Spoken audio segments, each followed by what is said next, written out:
Alright, so I sat down to watch the new Running Man. 23 minutes in, I paused the movie, not because anything happened, but because I thought I wandered into a CW pilot from 2014, the kind they cancelled after one episode but still uploaded to Tubi for a tax write-off. Because this movie, this $110 million movie, commits so hard to being fine that it generally becomes difficult to watch. It's not bad. I wish it was bad. Bad can be fun. Bad gives you stories. Like it was so bad, we started shooting spitballs at the screen and got thrown out of the theater. It's worse than bad. It's competent. It's the movie equivalent of room temperature water at a dinner party. It's like watching someone try to run a marathon in Crocs. You can't even get mad at it. You just sit there wondering, when did my life go so wrong that this is how I'm spending my Wednesday morning? I came for Running Man, but instead, I got Peloton Guy. This movie is cinematic white noise, the kind you put on for your dog when you leave the house so he doesn't eat the couch. I kept waiting for it to start, like any moment now, any minute, any second. Okay, maybe it's like one of those art house things where the first hour is a metaphor for depression.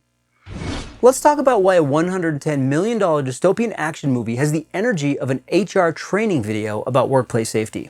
We got Edgar Wright, Glen Powell, Stephen King source material, a televised death game. On paper, this is a home run. But this thing is stuck in a creative Bermuda Triangle. It wants to be serious, but not too serious. It wants to be funny, but only by accident. It wants to be a Tarantino-style violent satire and a serious social commentary and a big dumb action flick all at once, committing to nothing. It's like Mr. Miyagi once said, walk right side, safe. Walk left side, safe. Walk middle, sooner or later, get the squish, just like grape. Here's the setup. Ben Richards is a working class guy in dystopian America. His infant daughter is sick with the flu, and he can't afford medicine because the healthcare system is a nightmare, designed by people who ban breathing. Remember that one? So he does what any desperate father would do. He signs up for a televised death game, where he has 30 days to survive while professional hunters try to murder him on camera. Survive a month? Win $1 billion. Die on day 12? Become content. Great premise. Very Stephen King. This movie takes 30 minutes to get going. 30. That's an entire episode of television before anything resembling action shows up. One eternity later. And once it does, it immediately leaves again like it remembered it had somewhere else to be. Ben drifts from location to location. The hunters appear like pop-up ads in a Windows 95 browser. The resistance shows up, helps him escape, then vanishes. Rinse and repeat. Spoilers incoming. Pause if needed. And then the ending. Oh, the ending. Ben storms the studio, shoots Josh Brolin. There's a riot. A revolution happens. On paper, climactic. In execution, you watch it unfold and think, that's it? They cap the whole thing off with this meta YouTube commentary from an in-universe influencer called The Apostle, who explains what we just watched. Conceptually, fine. But in practice, it's corny, totally jarring, and makes the climax feel like a YouTube explainer rather than a story. There's some time-cutting interplay with the final riot that's supposed to feel clever, but mostly it feels like they just couldn't figure out how to end the script, so someone said, just have a YouTuber conspiracy theorist summarize it. The Apostle is basically Bradley Throckmorton, adapted from the book, who actually shows up earlier in the film and isn't half bad in those scenes. After watching it though, I felt like my time had been wasted, and that's not a great feeling after putting 2 hours into a movie. This doesn't look like an Edgar Wright movie. This looks like when your substitute teacher plays the movie on DVD, but the settings are wrong and everything is slightly too bright and slightly too quiet and nobody knows how to fix it. This is the guy who gave us Baby Driver, a movie where car chases were synchronized to music like a violent ballet. Hot Fuzz, a comedy so precisely edited every shot is a punchline. Scott Pilgrim, Shaun of the Dead. The man has style. Here, the style is gone. Every scene looks like it's afraid of shadows. Every shot is Netflix default setting number 3, safe wide. It feels like a long TV episode. If style were a person, here it would be a guy at a party who claims he's a DJ, but then only plays Sabrina Carpenter and Ed Sheeran. Let me be clear, Glen Powell's a handsome guy with decent chops. He's charming, he's got presence. He had a breakout supporting role in Top Gun Maverick as Hangman, carried Twisters as the lead. He's on his way up. Ben Richards is supposed to be a desperate father who becomes a reluctant revolutionary over 30 days of survival. That's an arc. That's interesting. What does Glen Powell get to play? Generically determined guy who runs.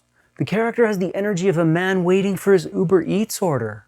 The character interactions feel forced, unmotivated. The dialogue is flat. At one point, a hunter says, "Richards, you're going down." And Richards says, "I swear, I got a grenade." To which he replies, "Back at you." Back at you? That's the line. When Schwarzenegger said, "I'll be back," in the 1987 version, at least he was quoting his own cliche. Richard Dawson, the original host, shot back with, "Only in a rerun." That's banter. In 1987, the hunters were events. Sub-Zero, hockey pads and a razor blade stick. Buzzsaw, a man with a chainsaw on a motorcycle. Dynamo, an opera-singing maniac in a light-up suit. Ridiculous, campy, memorable. Each one felt like a boss battle. Here, the hunters are just guys. Guys with tactical gear. Guys who show up, look vaguely threatening, and then get dispatched without ceremony. I couldn't name one of them. They're like NPCs from The Division who yell the same line every 14 seconds. And I don't blame the actors. They weren't given characters to work with. The lead hunter is Evan McCone, played by Lee Pace. There's actually a cool backstory buried in here. He's a former runner who took a deal to become a hunter. That's interesting.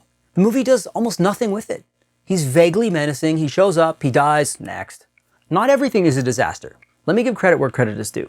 William H. Macy shows up early as Molly, a guy who helps Ben get started.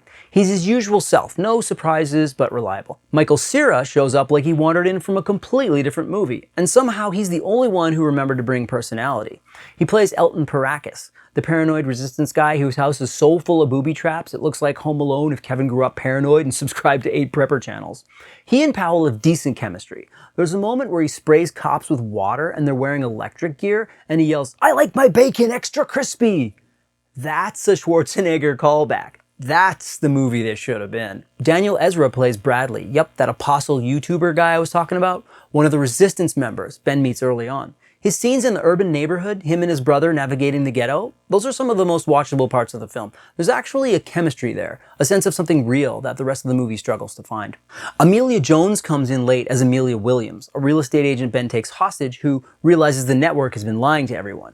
She's likable, frenetic. Her angry car rant, where she figures out the truth, that's solid work, a step up from her more laid-back teenager role in Lock and Key. She's matured, and she rises to the material when the material gives her something. And then the movie literally ditches her, out an airplane window with a parachute. And she's gone from the film, just like the other characters. Coleman Domingo plays Bobby Thompson, the game show host. He's competent, but he doesn't have that smarmy, sleazy energy that Richard Dawson brought in 1987 with the Rockette-style dancers kicking in bright neon spandex behind him. Dawson played that role like a real television personality, all charming, masking something rotten.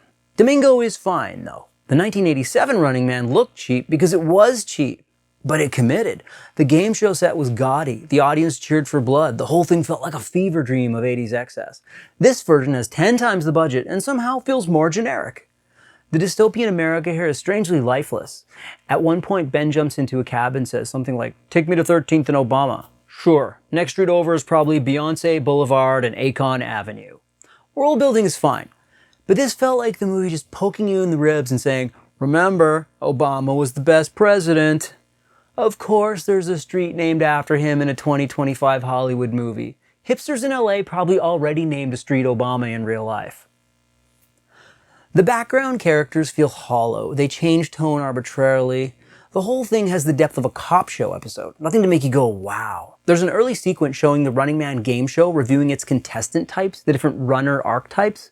They're tacky and caricatured, killed in graphic but supposedly comical ways. It's a stylistic choice, but it's cornball. Much of the humor in this film, if it's even there, is paper thin. Half the time I couldn't tell if the director was trying to be clever or if it was just tasteless execution. The 1987 Running Man wasn't a masterpiece. It's not on anyone's top 10 list of the 80s. It was a cheese platter with a body count, but it owned it. You can't watch Richard Dawson smirking in a gold suit and say that movie lacked commitment. That man committed harder than a cult leader at a Kool-Aid trade show. And it was a great time. Schwarzenegger one-liners, Richard Dawson being the sleaziest man alive, hunters dressed like rejected Mad Max extras, Rockette-style dancers kicking in neon spandex, the whole thing drenched in 80s cheese and never apologized for a second of it. It knew what it was, loud, violent, self-aware, and it went all in. This version wants to be taken seriously. It wants prestige. It wants you to think about media manipulation and class warfare. And in reaching for importance, it lost the fun. Here's the irony. Stephen King famously hated the 1987 adaptation. He's praised this one, calling it a bipartisan thrill ride. Bipartisan, a movie about televised murder and class warfare, described as bipartisan. Actually, that's quite accurate. When your dystopian satire is bipartisan, you've sanded off every edge. You're making content for no one. Might as well call your company Good News Productions. And maybe there's a bigger issue. In 1987, a dystopian game show where the poor get hunted for entertainment felt visionary. In 2025, after The Hunger Games, Squid Game, and a dozen knockoffs, the concept is just tired. What felt dangerous 40 years ago is cookie cutter now. Let's talk numbers. Running Man cost $110 million to make. Opening weekend, $16.5 million. Second place behind Now You See Me 3, a sequel nobody asked for, but apparently everybody's aunt showed up to see. So far it's sitting around $48 million worldwide. To break even, it needs about $275 million. That's the industry standard math, roughly 2.5 times the production budget once you factor in marketing. That's not happening. This is Glen Powell's first stumble since his profile started rising. It's Edgar Wright's most expensive film by far, and it's tracking to be his worst performer. Wright's Cornetto films never broke out into massive box office blockbusters.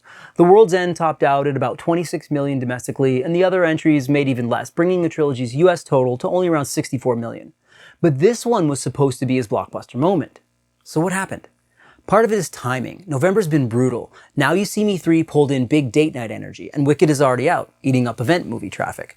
In a landscape where theatrical releases need to feel like must-see spectacles, a dystopian remake of an 80s cult classic doesn't exactly command that same urgency. Another problem, the rating. Running Man landed with an R rating, and reports suggest only about a third of its opening audience was female, while Now You See Me 3 skewed much more evenly. That means fewer families, fewer couples, fewer casual moviegoers.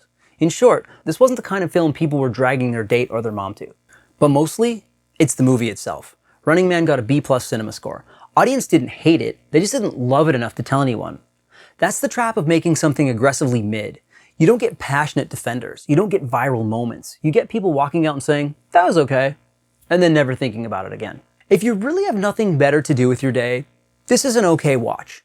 But if you value your entertainment time, look elsewhere. Or you could just put it on so your dog doesn't chew the couch. When you adapt a story about rebellion and spectacle, a story about a system that turns human suffering into entertainment, you have to commit. You have to pick a side. Black comedy, subversive political statement, over the top blow 'em up. It doesn't pick a side. It doesn't even pick a pace. It sort of meanders like a confused raccoon in a Costco hoping someone applauds. This movie is scared of its own premise and keeps running in place. We wanted Running Man. We got Treadmill Dude. Running Man 2025 didn't go left, didn't go right. It just stood there, smiling nervously, hoping everybody would like it. Walk right side, safe. Walk left side, safe. Middle? This movie got squished.